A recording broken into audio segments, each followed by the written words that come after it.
How to Train Your Dragon 3 The Hidden World is a 2019 movie and is the finale of this pretty darn good trilogy. I really did like the first two. I thought the second one was pretty darn great as an animated movie, and the first one's just really fun. I've only ever seen those once when they first came out. I haven't rewatched them since. So going into this one, I had to sort of revitalize myself with this franchise. I still haven't gotten a chance to rewatch the other two, which is why I haven't seen this one till now.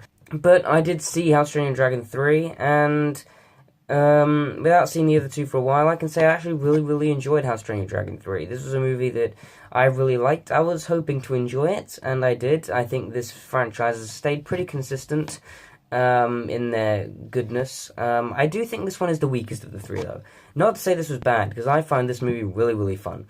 So let's talk about it. First things first, voice acting, animation, everything like that you expect to be good in the movie. It was really well earned. The character of Hiccup has a lot to do here, like he does, especially in the second one, especially in the first one. And just his relationship with Toothless is just one of the best animated movie relationships ever. It works so well, and you really feel that those two are best friends, and it's just such a great relationship between human and dragon. All the relationships between all the human and dragons are really good in this movie. Not any more of the characters have anything to do. Like, no characters I think have a character arc. Like, even though Hiccup was good in the movie, he didn't really have a character arc. Same with Toothless, same with all the other characters. That was my biggest issue with the movie, and I have a few more issues as well.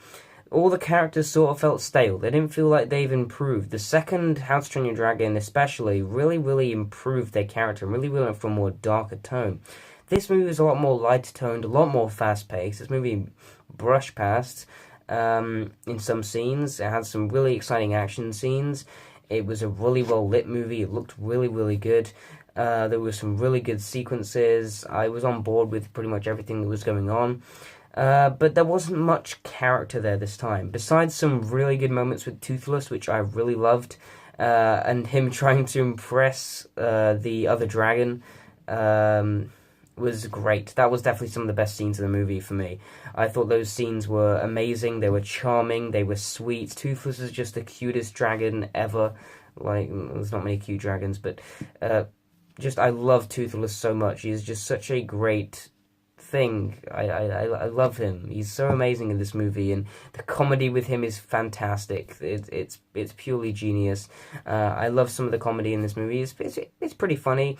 It's not that it made me laugh out loud. It was just sort of a sweet comedy, like moments, and I really like that in the film. There's a lot of really good long takes of moments with Toothless flying around and dragons flying that sort of adds to the runtime a little bit. Like, sort of feels like nothing's really going on.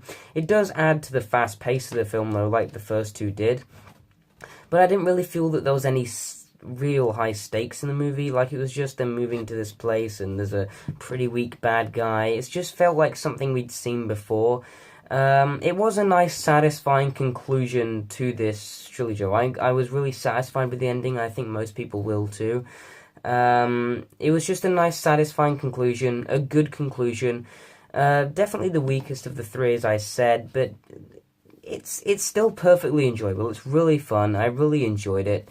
I probably won't rewatch it as much as I loved the first two, but I still really liked this film. I thought it was a great ending to this trilogy. It did a good job with what it had, and I thought they made a pretty substantial film. There's nothing much I have to say about How to Train Your Dragon 3, but I really enjoyed it, and I think the majority of people will as well. I'm going to be giving How to Train Your Dragon The Hidden World a B. I'm also going to give this movie a 7 out of 10. Guys, comment down below your opinions and your thoughts on this franchise and this movie. Guys, thank you for watching. Goodbye.